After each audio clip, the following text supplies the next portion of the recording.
Let's go ahead and get started. On behalf of King County and the Wilson Sheehan Lab for Economic Opportunities at Notre Dame, I want to give everybody a big welcome to our Evidence Matters series. It's great to see so many friends and colleagues here joining us. We are recording this webinar. We are going to air it at a later date on King County Television here in the Seattle region. So I want to welcome everybody who's joining us on that platform as well. I'm Carrie Chihawk. I'm King County's Evidence and Impact Officer, and I'm really passionate about advancing racial equity through bringing together the expertise of our staff, our research partners, and most importantly, our community. And our intent with this Evidence Matters series is threefold. First, we want to share the knowledge we're building from our learning partnerships so we can use that knowledge to advance better and more equitable outcomes in our communities. Secondly, we want to celebrate successes related to our work. We'll share some of those here today. And we also want to share our challenges. And then third, we want to build connection with all of you tuning in locally as well as from around the country and learn from each other. So today, I'm really pleased to be serving as host for this fantastic conversation on the current state of childcare in the United States, and as well the innovative work that's being done in local communities to create a really thriving sector, and a sector that equitably values children, families, and workers. I think often childcare workers sort of get left out of that conversation, so it's really important that we bring them into that. Each of you attending the webinar live is a valuable part of our conversation here today, and we're going to reserve time for your questions at the end. So if you're joining the webinar live, at the bottom of the screen, you should see the chat function, and you can type your questions in there at any time during the webinar. The host, moderator, and panelists will see those questions, and then we'll direct your questions to the panel at the end of the conversation. So I want to go ahead and introduce you to the outstanding partners we have joining us here today who are going to share their learnings and experience. These are folks who are working on solutions to childcare at all levels, from national research on early childhood to advocating and funding for home-based childcare, to local government programs in King County, and to advising jurisdictions across the country on the needs of childcare workers. So let me introduce you to them. So first we have Chloe Gibbs. She's joining us from the University of Notre Dame, where she's assistant professor of economics.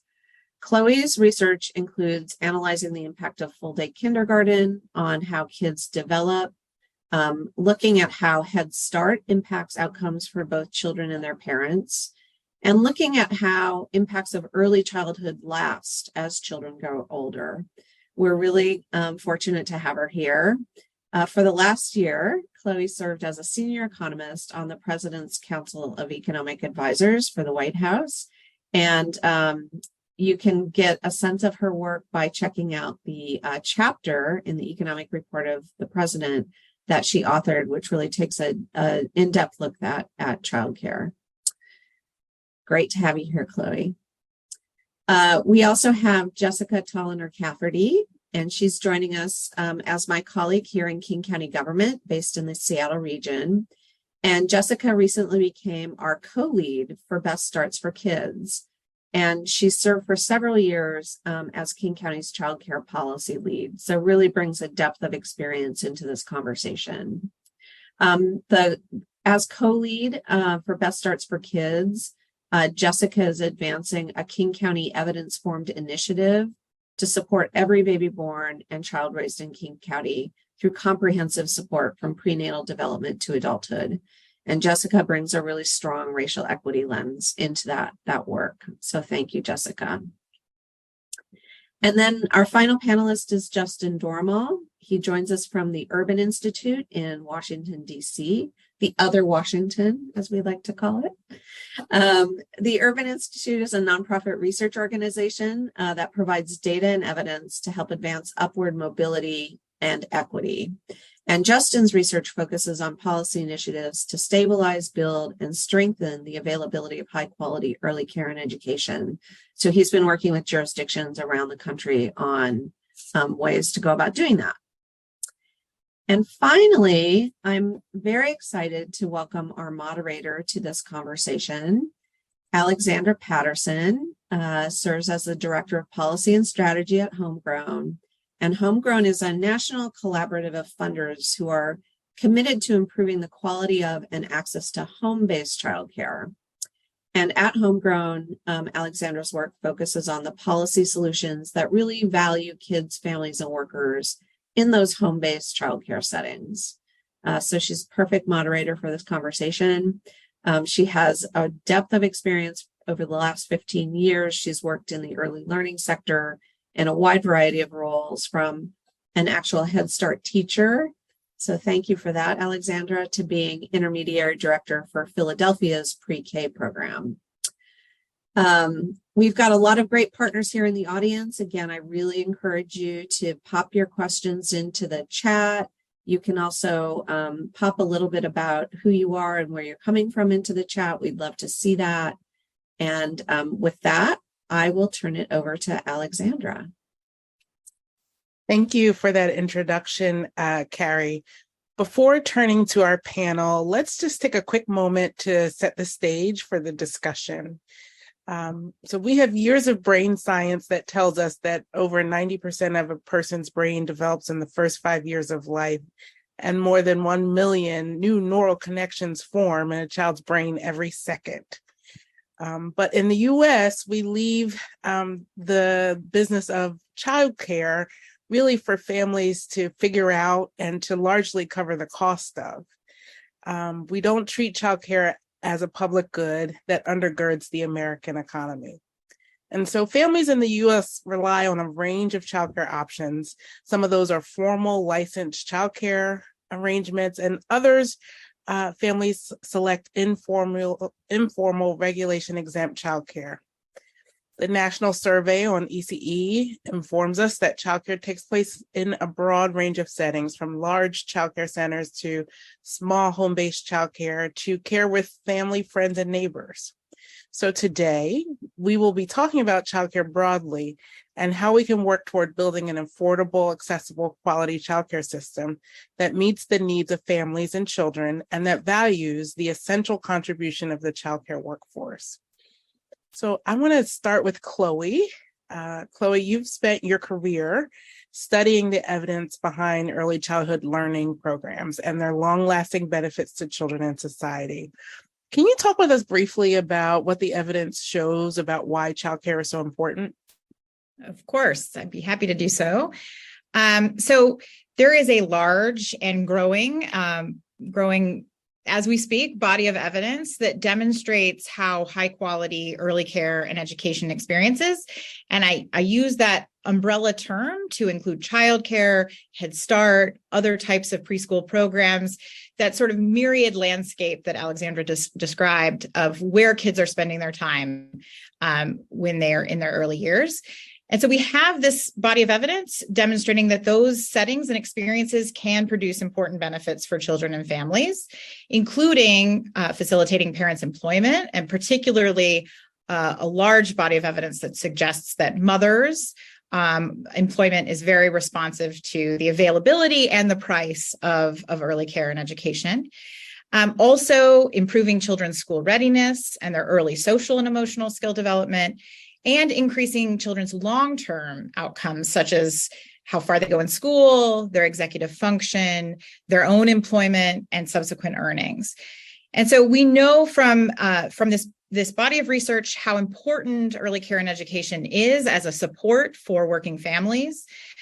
Just a few statistics that really, I think, drive that point. More than half of U.S. workers have care responsibilities outside of their full-time jobs. And the share of young children that are living in households where all parents in the household are working has grown and is now over 60% of families. And that's driven in part by women's increasing labor force participation in the 1970s through 1990s. But we do know also from the National Survey of Early Care and Education that 60% of children under age 6 who are not yet in kindergarten are in some form of regular, that is weekly, non-parental care. And we also know from the research that quality of those experiences matters. And so I think we should really think We should take this whole research base to suggest that investments in children and in working families really are investments in our country's productivity and economic flourishing. Thank you, Chloe. I'd love for us to dive just a little bit deeper and to talk a little bit about the childcare crisis. I think we all are seeing the headlines that continue to persist even post-pandemic about the difficulty that families have in finding care, and when they find care, the difficulty that they have in affording care. And so I want to turn to you, Jessica, and ask you a little bit about the Seattle area. What challenges are you seeing when it comes to childcare, and how does that impact families and the people who work in childcare? Yeah, thanks, Alexandra. I think, what we're seeing in the Seattle area is not different from what folks are seeing across the country. The challenges are really similar, right? What we're seeing is the result of a broken market where families have trouble accessing care. When they can find care that meets their needs, they often have trouble affording it. And even if families are paying the full cost that they're charged, that market rate, those market rates aren't actually covering the true cost of care, so that the people delivering that work, the people caring for children and educating our youngest children, are able to make thriving wages. And so the impact is really significant, right? It means that families not only don't necessarily have access to the care that allows them to do things like go to work, right? Go to medical appointments, be present in their community, take care of themselves. But it also means that we're potentially losing out on a significant protective factor for young kids, something that can be incredibly meaningful and positive in their early life. The low wages are also exceptionally low. In Washington State, a recent study found that they were in the 3rd percentile of occupational wages. So that means 97% of our occupations in Washington State earn more than those folks who are caring for, nurturing, and educating our youngest children. And that really does drive both high turnover and instability in the sector. And so what we have then is a negative impact on kiddos, on families, on the workers themselves. And I would argue, to Chloe's point, on our economy and on our communities, right? That this is actually an integral part. I think the one thing I want to call attention to that we see in King County in particular, but is true across the country, is that this is directly tied to a legacy of racism and legacies of sexism, and caregiving typically being women's work, and women of color's work in particular. There are direct ties in the childcare field to the history of enslavement of Black women. And it is really critical that if we're committed to justice, if we're committed to racial equity, which is certainly a critical part of our focus at King County, that we're not only saying how do we stabilize the field, but also how do we repair these things? How do we rectify these things? And how do we build and support a thriving and valued workforce, and a sector that is really able to meet families' needs? Thank you, Jessica. Justin, does that view of the challenges that we heard Jessica describe in the King County area resonate with what you're seeing around the country? Yeah, thanks for your question. And thanks, Jessica, for setting that up so nicely. Yeah, a lot of the challenges Jessica raised are certainly not unique to Seattle. As she mentioned, we see these issues a lot throughout the country. Of course, how acutely states and localities are experiencing issues of low wages and turnover will likely vary, but I think a lot of places are experiencing this. But I think one thing that Jessica hit on really well is that, for those places where this problem is especially acute, it's clear that there's really something about the childcare market that is fundamentally not working, especially the financing around it. And so I think Alexandra mentioned at the beginning, sort of like we've been seeing it in headlines over and over again. And so it's very clear that this is a problem that's sort of pervasive, and wanting to mention that even though a lot of that attention has certainly come about post and during the pandemic, it has been an issue that has pervaded this country for many, many years now. And it's really hard when we think about sort of, just those issues, right? Thinking about sort of how hard it is to run a childcare business, just during thinking about sort of the staffing and recruitment challenges that providers are facing. And as Jessica said, it ends up being an issue about access as well. One thing I want to mention is that it ends up being this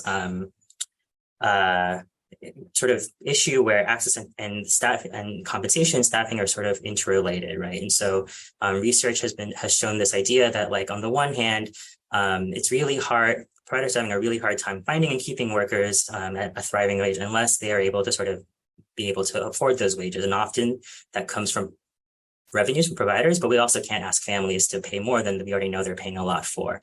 And so they're challenged on that hand. But the other hand, because of staff-child ratios, they can only increase enrollment until they have more staff to teach and care for those new children. And so it's this really double-sided issue. And so without some sort of way to make that calculus work, what ends up happening is providers often find themselves sort of faced with financial precarious situations, oftentimes taking their own wages as a result to make things work. And we know that can have implications for the quality of care that they're giving providers when day to day they're wondering how else they can sort of, return home, be able to sort of continue with their lives outside of their work environment as well.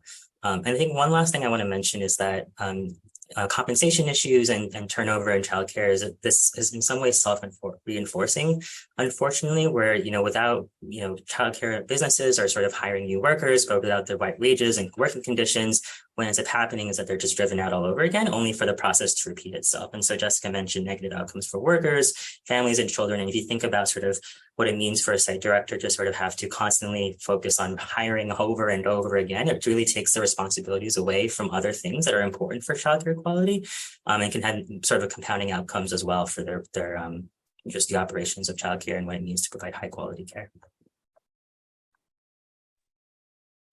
Thank you, Justin.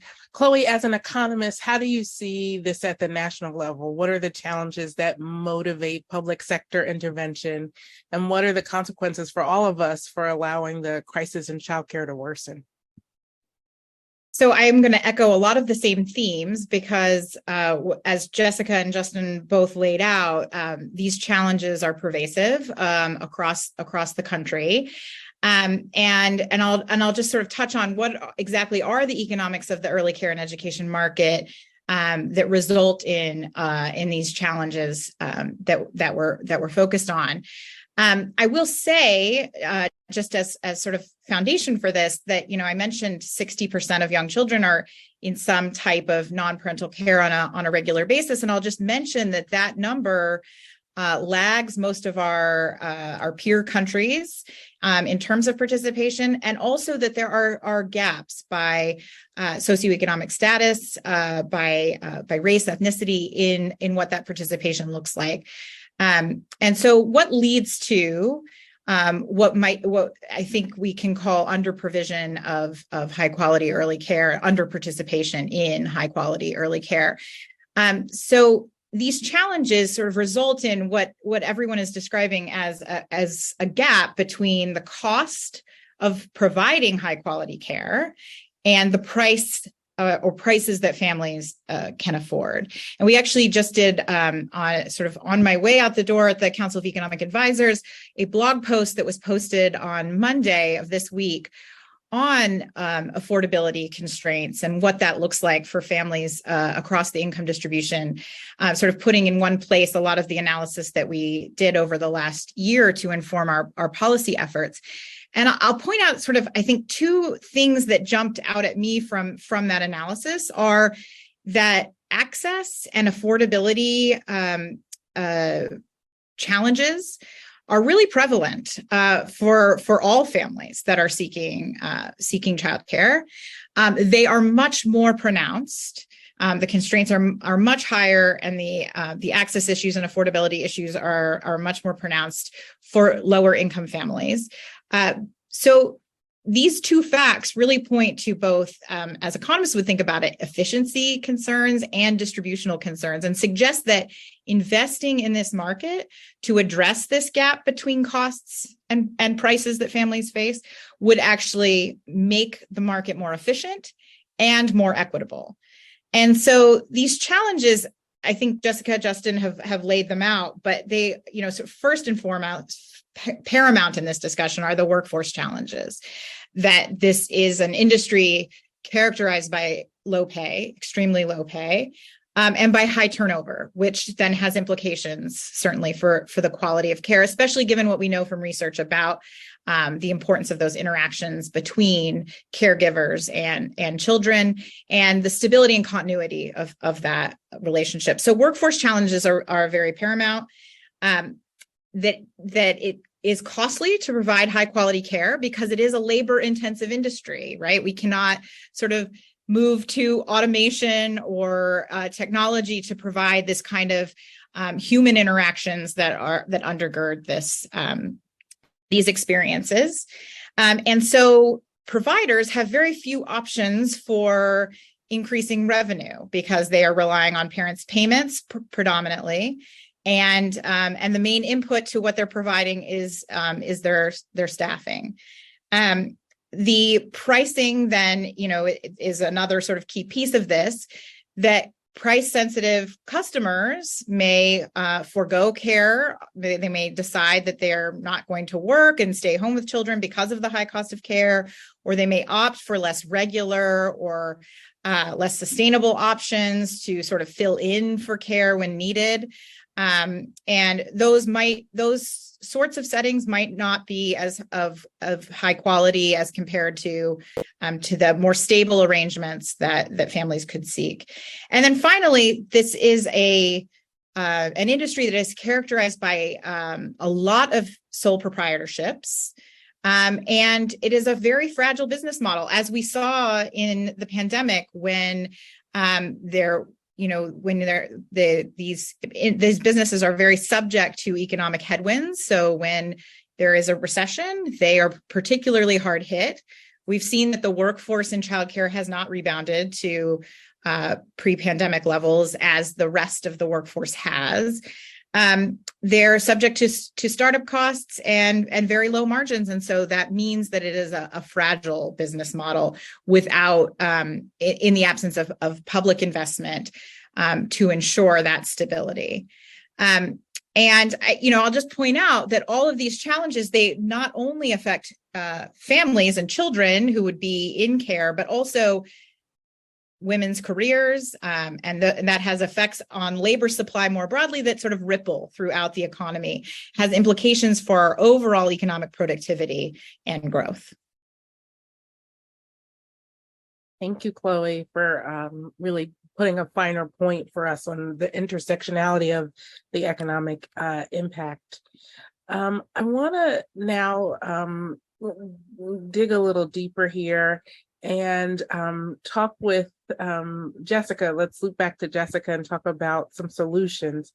Really been a pleasure to work closely with the King County team as they've piloted a number of programs to really respond to this range of needs facing both families and also the childcare workforce. So I want to loop back to you, Jessica, to focus on a few of the solutions that you all have been piloting. Thanks, Alexandra. I want to use the word solutions loosely, because I think what we're doing is taking really big steps forward towards a long-term vision and recognizing that what we have done so far is both sort of historic and an incredible opportunity that is the result of really brilliant leadership and community by providers, by families, and a moment of political will. And that it is so far from where we need to get to have a really thriving system, a really equitable and holistic system. And so I think, we sit in sort of an interesting spot. Our county holds the city of Seattle, which means that we have access to more resourcing than many communities do. And so recognizing that we have money to work with there and to try things and to take risks and be innovative in how we do those things in a way that not all jurisdictions are able to do. That being said, as part of the Best Starts for Kids levy during renewal, voters did approve a pretty significant increase that included about $200 million in childcare funding over 6 years. And so we're doing a couple of things with that, trying to really think about how we can be responsive to what we've heard from providers, from families, and from community, where we hear a resounding cry to invest in this sector and to think about how we can do so driven by people who are either working in this sector or accessing it on a daily basis. And so what we've done are a couple things right now. We've done we've launched a childcare subsidy program that builds on top of our statewide system. We have a pretty big statewide system that serves families who are predominantly lower income. In King County, the cost of living is so high and our salaries are increased, and families still live in a space where they earn too much for eligibility for these subsidies, as well as for many other public programs, and truly can't afford the full cost of care or even the market rate that's being charged. And so we came in and developed a subsidy program that serves families living in King County and provides financial assistance on a sliding scale for families who are ineligible for that statewide program. What's been really interesting is that we serve a number of families who live in this space sort of just above income eligibility, but we also serve a lot of families who are actually income eligible for statewide subsidies, but ineligible for other reasons. And I think that's one of the places that the county has the flexibility to try new things, right? To model where things may work, where they may not. One of the things, for example, that we've done is we removed activity requirements for families. When we sort of held this belief and value that was really clear to us that care should be accessible for any family who needs it, right? That any family and any child should be able to access care, and we shouldn't be deciding who is sort of meeting requirements or not. It became really clear to us that we had an opportunity to test that. And so we've ended up serving a lot of families who might not meet specific requirements of sort of longer lasting programs. And we're really eager to learn about how that impacts the stability of those families and of the childcare sites and caregivers who serve them.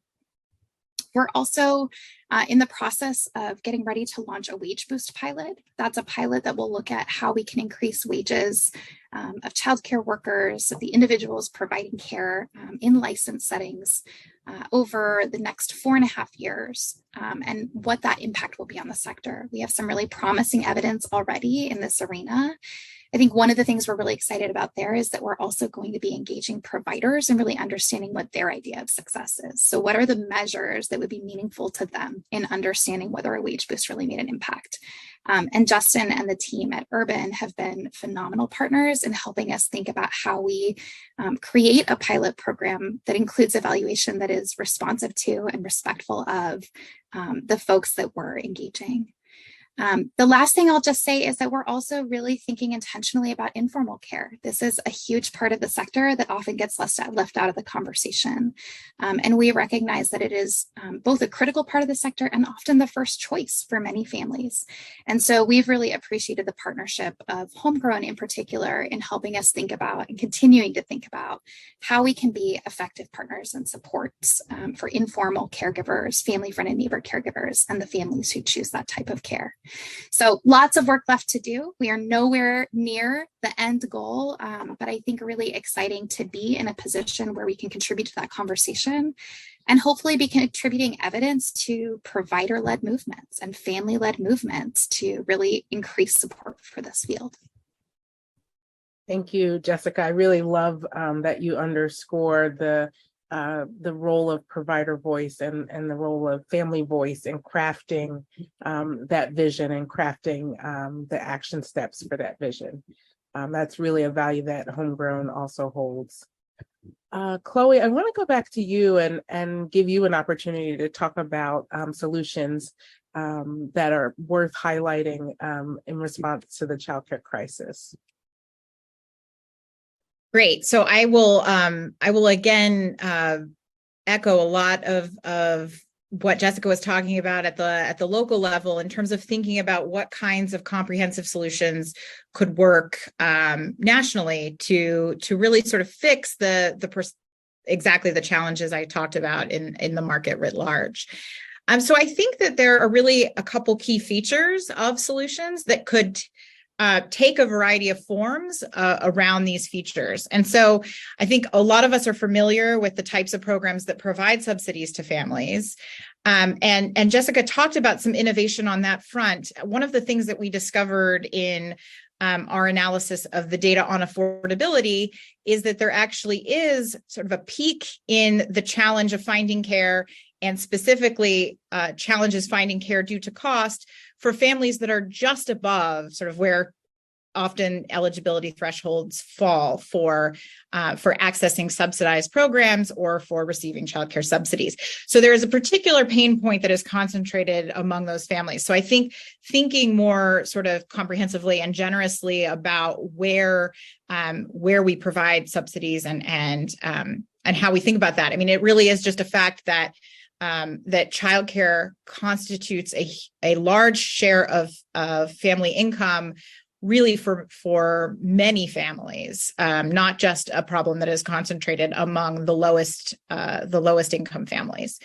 And so that's one piece of it, is ensuring that subsidies for families or subsidized care for families is more accessible and really is attuned to the issue of how inaccessible and unaffordable childcare is for families right now. But there is another key feature here that I really want to emphasize, which is about the supply of childcare, and that we cannot just focus on families and their access to childcare without ensuring that the supply of high quality childcare exists. And so we need to invest on that side as well and subsidize the provision of high quality childcare with a real focus on the workforce, because that is where a lot of the challenges in this market stem from the fact that it is not a workforce that we have invested in, and therefore is not stable, is not well paid.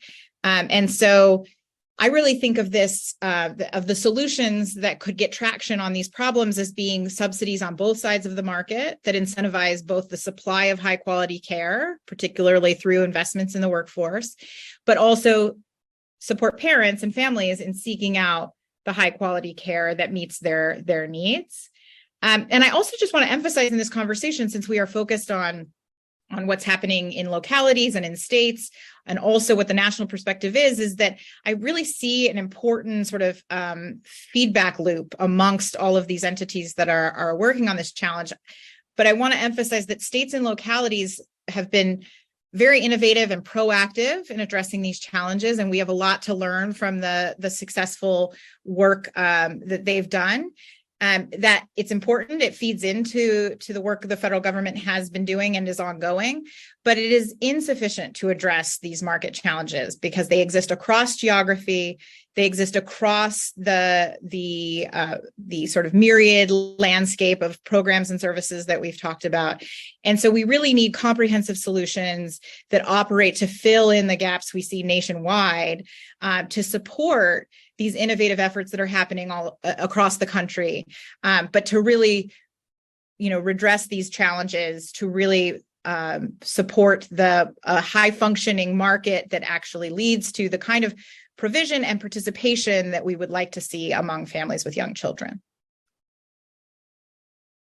Thank you, Chloe. I want to just underscore the role of states and local communities, particularly in this moment where we find at the federal level, a diverging set of priorities and really, recommended solutions from between the executive branch and Congress. And so, with those two, bodies of government being on a different page, really states and local governments have really sort of stepped up and looked for additional resources in their purview and looked for ways to mobilize solutions that could respond to the needs of families in their community. And so maybe, Justin, you're working at both state and local level. You could talk a little bit more about some of those solutions that you've seen state and local governments incorporating.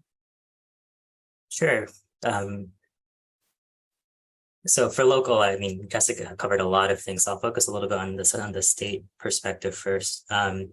Because I'm based in DC, I'd be remiss if I didn't mention what DC is doing, in addition to a number of revisions to the childcare subsidy system, both on sort of family co-payments and provider reimbursements. There's an initiative going on in DC called the Pay Equity Fund, which starting in 2002 allowed educators in licensed childcare facilities to receive essentially an increased compensation totaling up to $14,000 per year. For lead teachers, for assistant teachers was $10,000. Initially, this was sort of a more one-time payment situation, but then as the years went on, they were able to move it first to a quarterly payment system, and then eventually starting this October in fiscal year 24, they're going to be able to, they've set it up so that childcare providers can sort of apply for funding and implement minimum salary schedules directly at their sites, so that they're able to then provide the additional hourly wages to the teachers at their site. DC, of course, is very specific and unique in the sense that, you know, it's a very specific constituency, political base. There's sort of a will there that is maybe difficult elsewhere in the country. And so certainly there's a lot of interesting things going on in DC, but it may be difficult to sort of have elsewhere. I also want to mention other examples. And so in Virginia, there's been even before the pandemic, they have also tried to address the compensation issue. There's been what they initially piloted, what was originally called the Teacher Recognition Program, which is now has a different name, but they also tried to increase wages to educators. In that situation as well, there was direct payments. Initially, it was a $1,500 stipend to teachers so long as they were able to stay at their childcare sites. Over time, the scope and as well as the amounts has increased. And so now the program is statewide and also serves most publicly funded sites in Virginia. And so I think actually this upcoming year, 23-24, the goal is to be able to cover as all educators who are eligible across the state. One thing I want to mention as well, I think Chloe mentioned the idea of sort of having it sort of, you know, subsidies on both sides of the market. And so I think a lot of the examples I've talked about, especially in Virginia's, the initial part of Virginia, in some sense, it feels a little bit of a side solution in the sense that, you know, you're getting payments directly to teachers. You're not necessarily addressing some of the root issues. I know there's a lot of logistical challenges, and it takes time to implement a solution that, you know, addresses the fact that many child providers are independent. It's hard to work through individual payrolls to really think about compensation at sites. Virginia has sort of taken a two-sided approach where in the short term, they have this program and they're trying to sort of keep it for as long as it's needed to address compensation in the short term. At the same time, they've joined several other states to think about how they design reimbursements through subsidies, and in particular, as they're creating their cost modeling approach. One particular cost that they've really focused on is ensuring that all sites have sufficient funding to compensate teachers. And with this idea that you know, for you know, when we think about sort of like what does it take to provide care for high quality care for kids, teachers are really the main driver of childcare quality, and that wages are an important part of those costs. And so that's sort of going on in process, and hopefully sort of as, you know, the years go on, there can be sort of this more long-term shift and not having to rely on sort of programs that provide payments on the side to something that maybe is financing childcare in a different way. Thank you, Justin. Jessica, you've been involved for several years as King County's childcare lead and are now the co-lead of Best Start for Kids. Tell us about Best Start for Kids and the new investment King County is making to address gaps in childcare. Yeah, so I have the deep privilege of getting to be one of the two co-leads alongside Jamelia Jones, who I think is here today also for Best Starts for Kids. Best Starts for Kids is a pretty incredible initiative. And so essentially what we do is we partner with community-based organizations and really invest in programs, services, resources, policy change focused on primarily kids and young people. So thinking about the spectrum all the way from prenatal care and services to age 24. One of the things that I think is really exciting is that we recognize in government so often we're focusing downstream because there is an immediate and urgent need there. And that's really critical, right? When families and communities experience challenges, we have to address those and provide services and solutions. And we also believe that there is a really important priority to move upstream also. And so Best Starts is really focused on promotion of the good. So really, what do we do from an early stage to promote all of the good things, protective factors, you know, healthy attachment, all of these things that we know are good for kids and families. Prevention. So how do we prevent the bad before it even happens? Early intervention. So when kids and families need support, making sure that we get it to them early in a way that meets their needs, in a way that feels supportive to them. And then policy change, right? We have this incredible opportunity and moment of political will and resourcing here. And we recognize that these are widespread issues. And so how do we really think about the ripple effect of how we can do this work and then influence policy change far beyond the county to really work towards these visions of what we call happy, healthy, safe, and thriving communities. And so it's a pretty incredible initiative to be a part of. Right now, we're in the second iteration. It's a 6-year levy. And so we renewed in August of 2021. Our second iteration of the levy began in January of 2022. And this iteration is nearly $1 billion of funding that we are distributing in partnership with community to do some really incredible work.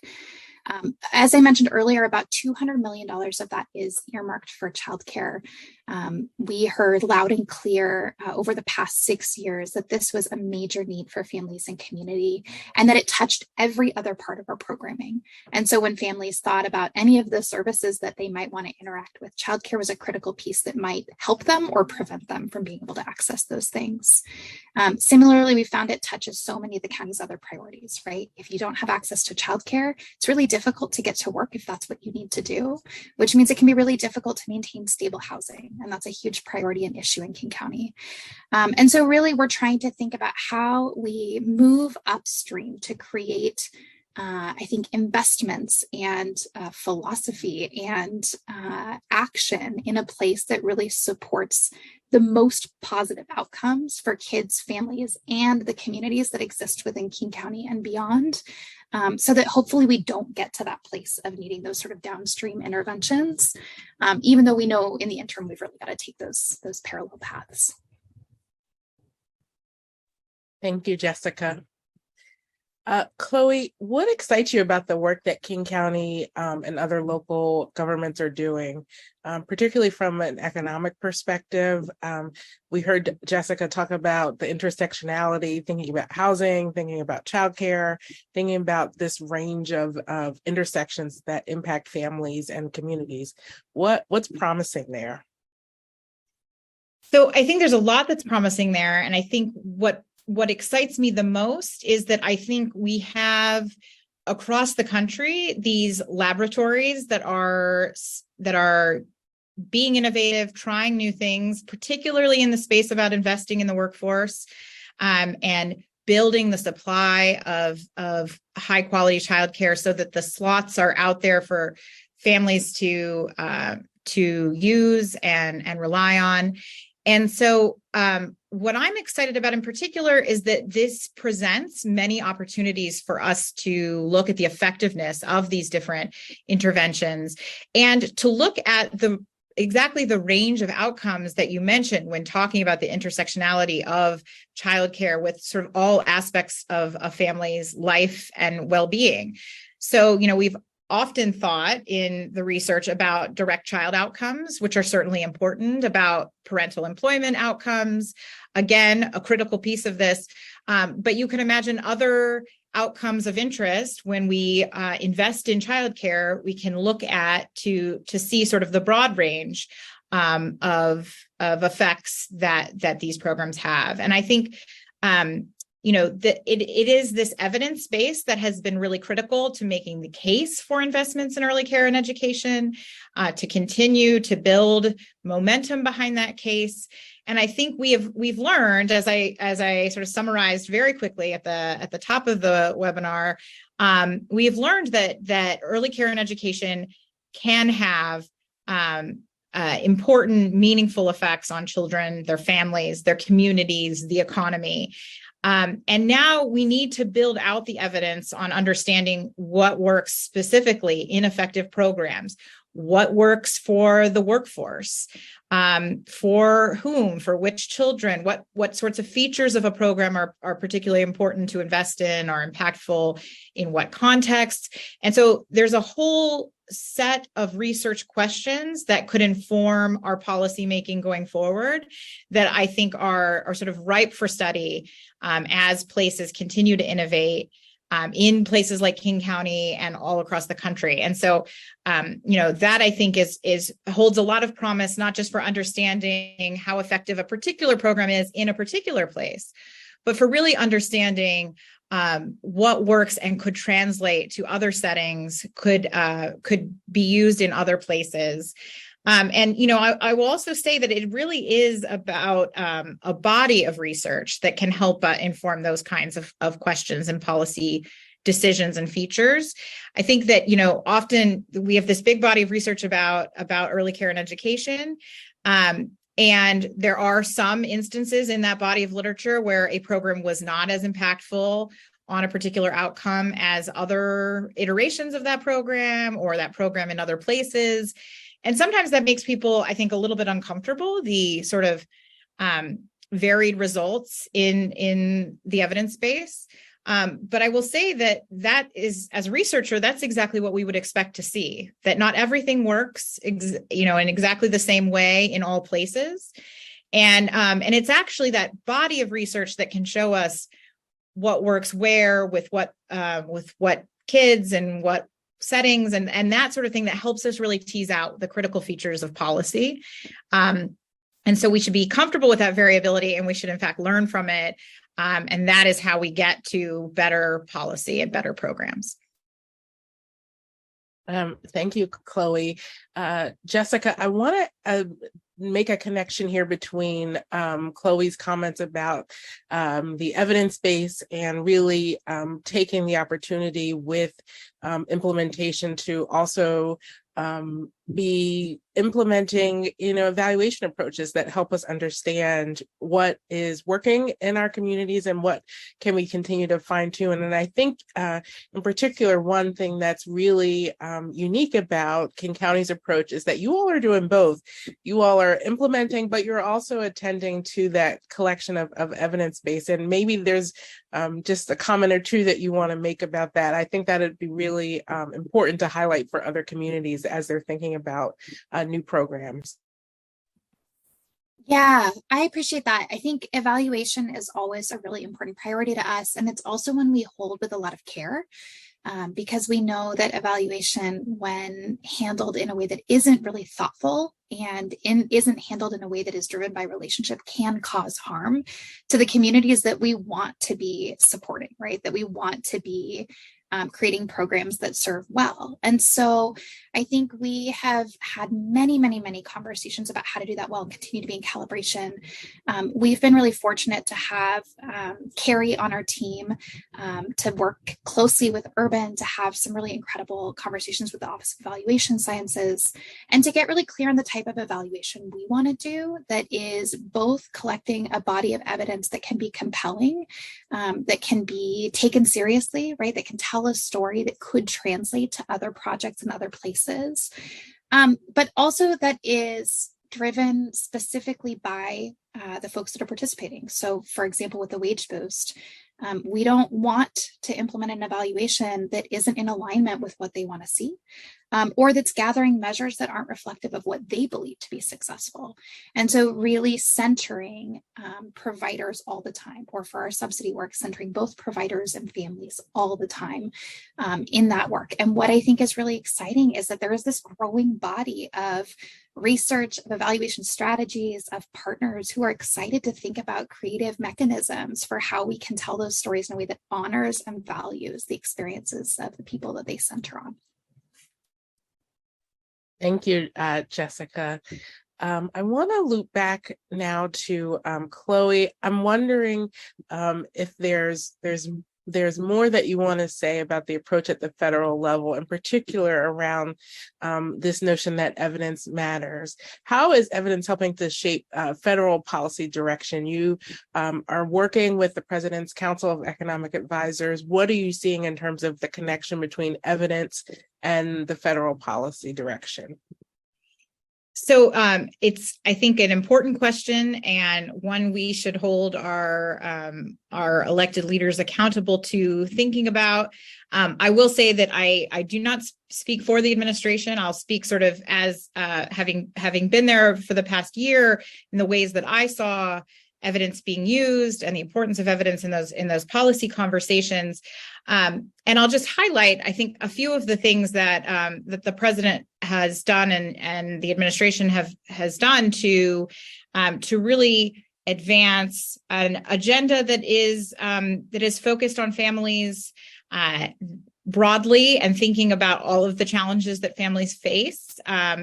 And really sort of investing in families and investing in children, because that is certainly sort of, that has ramifications throughout our communities, for the economy, for the future. And so, the president launched several executive orders on day one of the administration with a focus towards advancing racial equity, and a focus on using evidence in policymaking. And so those pillars are sort of prevalent throughout, I think, the administration's agenda.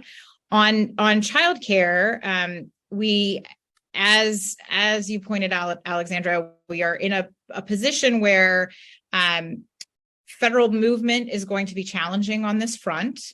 The president put forth a budget for fiscal year 24 that was very robust in investing in children and families, with a big investment, a historic investment proposed for childcare, universal preschool, and other things that are very sort of related and intersect with this conversation, like paid parental leave. So that is the president's budget and what it signals about the priority that this is. In the absence of being able to make movement on those provisions in Build Back Better, the administration did get increases for all of the early childhood oriented programs in both Department of Ed and HHS. In the fiscal year 23 appropriations process. Soon thereafter, there was an executive order focused on the care workforce, both in thinking about early childhood, but also in thinking about disabled and aging people who interact with care systems in various forms, and home and family caregivers who are also vital to our workforce, our economy. And so there have been sort of these investments throughout. Last week, the administration announced a notice of proposed rulemaking for the Child Care and Development Fund. So this is the federal government subsidy program, as I'm sure everyone knows, but some modifications to the program to increase access, affordability, and stability of the workforce, and of providers, some of the critical challenges we've talked about today. I encourage people who work in this space to comment on that proposed rule, so that it is the best rule that it can be.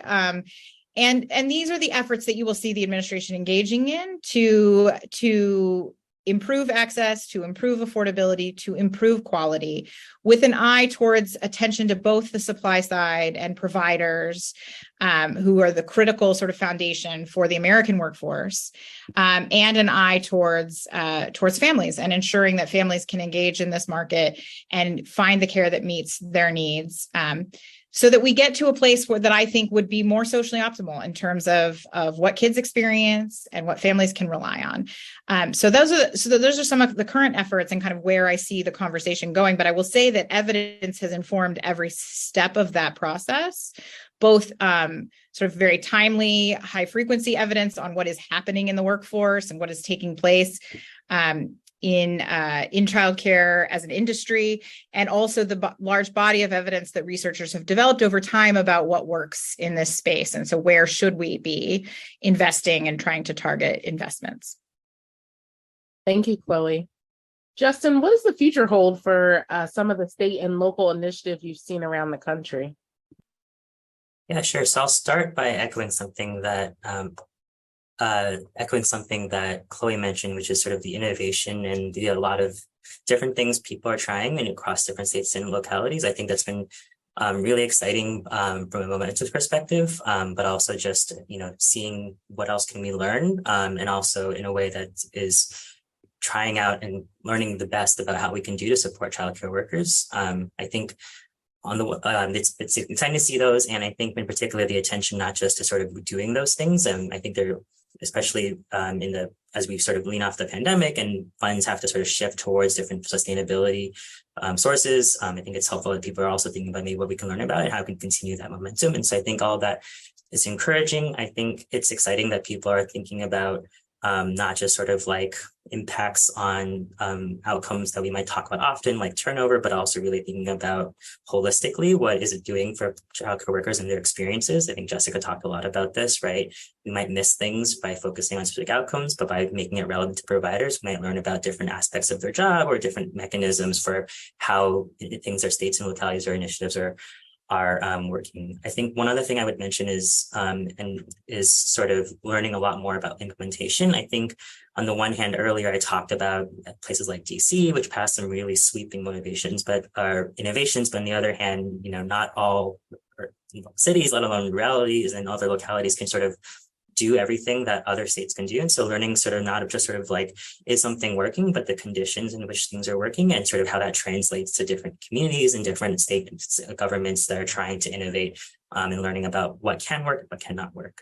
I think Chloe updates are encouraging in the sense that, as we sort of are in this moment of thinking about the future, a lot of the questions are sort of, how do we take sort of these programs, some of which maybe are intentionally short-term, some of which have a goal of being long-term. How can we sort of ensure that we're not sort of just addressing this problem in the short-term, but having to take everything back versus being able to sort of allow something to happen and really impact lives moving forward. And so I think evidence, as Chloe said, is one way in which we can sort of help continue the conversation, not just on the financing part, but also on sort of justifying, making the case, really making that movement go forward on why these investments in the childcare system are really needed. And I think moving forward, it's encouraging that the momentum thus far has allowed us to learn some things, but hopefully you can continue to keep that conversation going. Thank you, Justin. And Jessica, I'll give you the final word on that. Does that resonate with you in terms of your view of the future of King County's work and the county government's role in advancing childcare solutions? I'm thinking about the sustainability in particular. You all are using local funding to really to do this work, but what would you say, does the future look like in particular, and who else needs to be at the table, whether it's state and federal support? And I'm also thinking about employers and, private funders. What role can they also play in supporting sustainability and a future vision for childcare? So like how to fix it. Basically. Well, I'll be honest, I think this is the crux of what we're all trying to do, right? I vacillate between extreme optimism and hopefulness for the momentum that I see and feel on a daily basis around this issue, and absolute terror as I sit in conversations with both families and providers who tell me they don't know how much longer they can make it. And so I do think it is really important that we hold the urgency of this moment, particularly coming out of the emergency state of COVID, which really exacerbated every single systemic issue that had plagued childcare for decades. I want to say that I think realistically, we know we can't be the sustainable solution to fixing this sector. It really has to be done at a national level.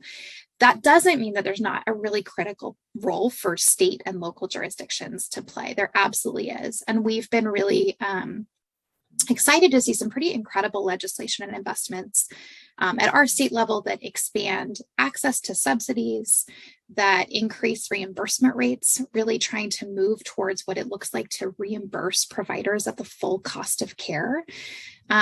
This year, we saw legislation that directed our State Department not to consider immigration status, which opens access, hopefully, for more families. Increasing eligibility. So we're seeing some really incredible movement. Our state's also looking at trying to develop an implementation plan for what it would look like as a state to think about capping families' costs and ensuring that providers are paid thriving wages with benefits. I think that plan could be a really important tool in our toolkit as we think about what would it actually cost? What would actually we need to invest in order to do this well? And how could that serve as a model for other states and ideally for a national model? At the county, I think we have two really important roles in this space, and I would say the same is true for many local jurisdictions. The first is that we have much more flexibility than many sort of state and federal government partners do. We have the ability to be nimble with local funds, and so having the willingness to do really deep engagement work and understand from providers and families what is wanted, what is needed, and then being able to and willing to sort of take some risks and be innovative in our investments, I think can give the opportunity to model changes that then can be implemented system-wide. So I think that's one thing that's really important, is for us to think about where are the places that we have the opportunity to do those things that other jurisdictions might not, and how can we do those in alignment with the values of anti-racism, of justice, of expanding access, all of these things.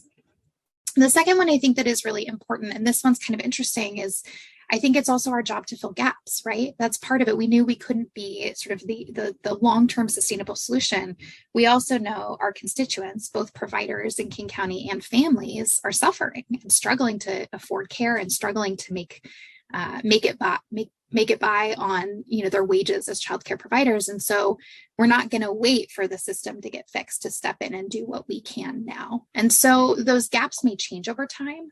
We had a lot of conversations when we thought Build Back Better might pass about what it would mean for us. And we don't feel proprietary over fixing this. We just feel like we have an opportunity to come in where there are gaps and do more.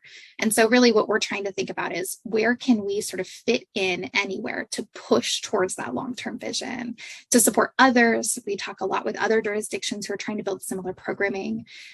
Really anywhere that we can sort of fill in spaces to continue building that momentum, that body of evidence, and those investments is where we want to live. And I think that's a place that lots of local jurisdictions could play a really critical role, regardless of whether they have a $200 million fund or not, is in thinking about what they can do and where they have opportunities that their state or federal government may not.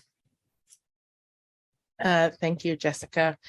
I'm going to pivot now to pull forward some questions that have been submitted by webinar participants. And maybe we'll piggyback on this question around the role of employers. Excuse me, this question comes from Chris Wilson, whose question is, many large employers provide childcare as a benefit for employees. And she's sure that some are providing high quality and others may not. And so are there learnings here that are transferable to other employers about options for employers responding to the needs of their workforce around childcare?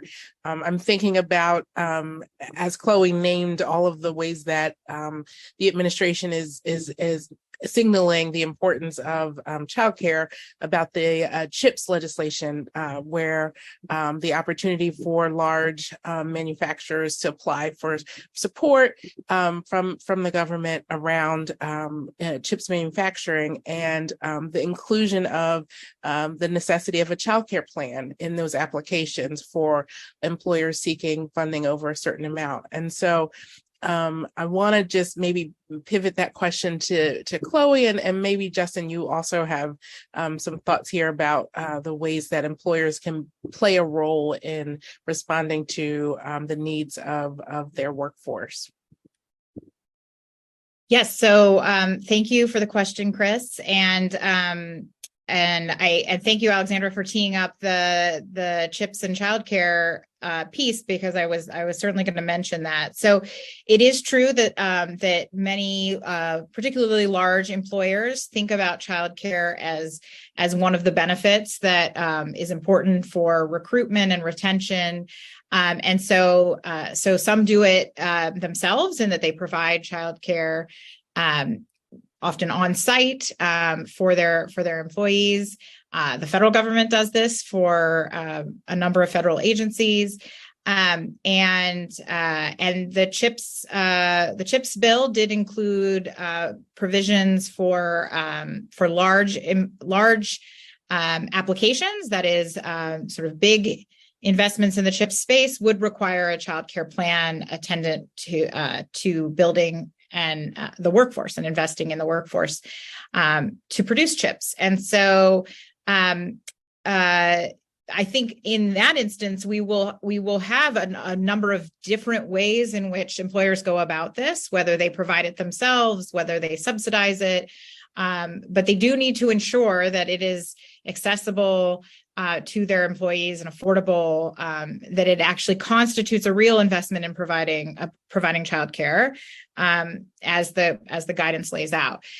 So in the context of that rollout, but also in the context of what is currently happening, I agree with Chris in the question that there are, again, a lot of sort of mini laboratories across the country that are doing work on this front from which we can learn. And I think it's important for us to use that sort of myriad landscape of what's happening, to learn from it and to sort of extract the policy lessons there. And I will also just sort of highlight that there is certainly, as I've sort of, I think, alluded to throughout, there is certainly a business case for investing in childcare, that it builds labor supply, it is supportive of the workforce, and down the road, it reaps returns in the form of individuals who are, as I said, more likely to complete high school, go to college, more likely to engage themselves in the workforce. So there's a business case, but I also just want to highlight that many of the challenges we spoke about throughout the webinar will not be fixed by businesses providing childcare as a benefit to their direct employees. Now, there's certainly benefits for them and for their employees to be had from doing so, but it does not remediate any of these market challenges that we've talked about more broadly. And in fact, you can imagine in some localities that it draws from the workforce that supports folks who work at employers who do not provide childcare, and so could actually have some perverse consequences for the broader childcare workforce and the broader availability of childcare. So it is a piece of this myriad landscape that we have, and it certainly makes sense. You see employers doing it because they believe the case that we've laid out here, that it matters, and our big, broad solutions to this challenge cannot be driven through relying on employers to do so. Thank you, Chloe. I think one of the things that's notable about the CHIPS legislation is the inclusion of family friend and neighbor solutions as a possible option, as well as home-based childcare. So I just want to highlight that, I think in implicit in your question, Chris, is a question around, whether or not a manufacturer is the person who understands early learning and child development well enough to really identify the best childcare options. And I think really smart in the way that the CHIPS resources are laid out for applicants are really a call for the need to use a community design process. So a process that really is informed by families themselves, as well as those in the childcare sector, but also the really comprehensive range of options that employers are encouraged to consider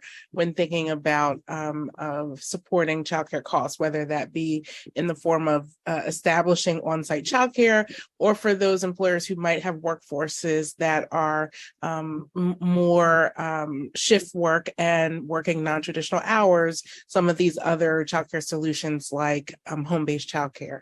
So I just want to point to that as really an important consideration for other employers who might be thinking about supporting childcare solutions. The need for a community-informed design process is critical. I don't want to cut you off, Justin, if you had a comment or two about that. No, I was mostly going to echo everything Chloe said, which is it cannot be the path forward for all the things we talked about today, although it is encouraging that employers see it as need, and that they are sort of supportive of the idea of childcare for their workers, but it can't be the solution. And we worked with Greater Way of Austin, Texas, on the topic of non-traditional hour childcare, and the idea of partnerships between employers and providers did come up as an opportunity for them to sort of think about how to make childcare more available. So maybe in some circumstances, it is an opportunity to build on either childcare access issues or supporting supply issues as an opportunity to support. But I think for all the things that Chloe mentioned, it's an encouraging path, but it shouldn't be sort of the thing we rely on to address some of the issues we've talked about today.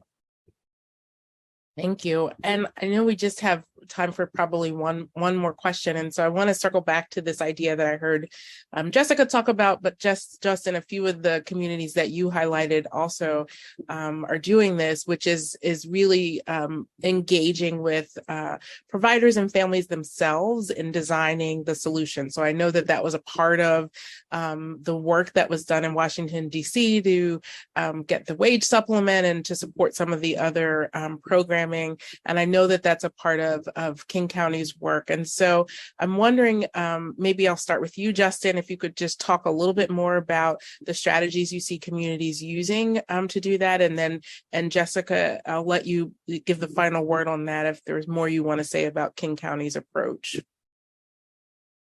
Yeah, sure. That sounds good. So as you said, DC had sort of a process for this, and I think it involved a number of steps. They convened a workforce commission, or working commission group, and I can find the link in a second. But really engaged a lot of different people from different aspects of folks that were involved with DC, including members from DC's Office of State Superintendent of State Superintendent of Education's office. To think sort of like what would it take to sort of both sort of develop a wage or the pay equity fund in a way that sort of prioritized both the longevity, but also allowed money to get to educators sooner. And so they actually released a set of 2 reports, one to sort of provide recommendations for like how to do the first payments, and then a second one that came several months later for sort of like for the what would it look like in future years. And so all that is sort of publicly available. I think it might, if it's on OSSE's website, it's definitely in the public domain. So that's how DC is one way in which DC has sort of incorporated multiple voices in sort of that process. And I think Jessica can speak more to what it looks like in King County, and so I'll turn it to her to talk about King County. Yeah, I think just briefly, there are a few different mechanisms that we've been using or thinking about. We've partnered closely with a number of partners who are sort of embedded in the childcare setting. So we partner closely with our union that represents primarily family childcare workers. With them, we did a number of listening sessions with their members to understand their hopes for a wage boost project. We have a work group that's made up of folks ranging from families to home visitors to family childcare workers to center directors. And they provide really critical feedback, I think, for us in thinking about our design. But primarily, we've really been trying to engage directly with providers themselves in conversation, in listening sessions. We have partnered with a community researcher, Jillian Marshall, in our region, who's done some beautiful focus groups. And I think those are the kinds of things that we intend to continue, right? To sort of not have it be a one-time thing, but to have an ongoing relationship with the providers that we're working with, which really will give us the ability to recalibrate and respond and actually understand where we're getting it right and where we need to make changes along the way. Well, thank you to our panel. I'm going to pitch it right back to Carrie to wrap us up. Great. Thanks, Alexandra. It was great to have everybody here. Thank you, Alexandra, for leading such a great conversation and bringing forward your system view into this. Chloe, you're looking at the supply and the demand side, looking at those broad societal impacts, moving to build evidence on specific interventions. That was all really, really fabulous to hear. And Justin, loved hearing from you about what's happening around the country, the importance of local context, and looking to that long-term view of how we move from local to national is really great to hear. And Jessica, as always, I appreciate you so much for continuing to center workers and families, particularly those folks who we and the systems have most marginalized. You always hold that, always bring us back to that, and that's so important. And you also help us to really link those local solutions to national action. And that's really our goal in King County. Yes, we're serving the people of King County. We're doing the best we can to do that. But we also know that we want our work to have national impact and to build systems that work for everybody across the U.S. So thank you all. Thank you to our audience. We really appreciate you being here with us. And we'll look forward to seeing you at our next Evidence Matters event. More to come. Thanks a lot.